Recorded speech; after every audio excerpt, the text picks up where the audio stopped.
Managing Share My Location privacy settings on your iPhone 16 gives you control over which apps and contacts can access your location information. This can help protect your privacy and personal security. Here's how to adjust this setting on the new iPhone. To begin, go to the home screen by swiping up from the bottom of the current display.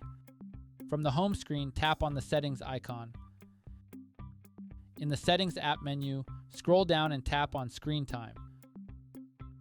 To continue, tap on Content and Privacy Restrictions under Restrictions. Navigate to the Privacy section of the succeeding menu, then locate and tap on Share My Location.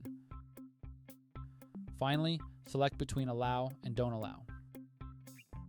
Allowing access to share your location on an iPhone grants specific apps or services permission to know your current location. It enables these apps to provide location-based services like navigation, weather forecasts, and personalized recommendations.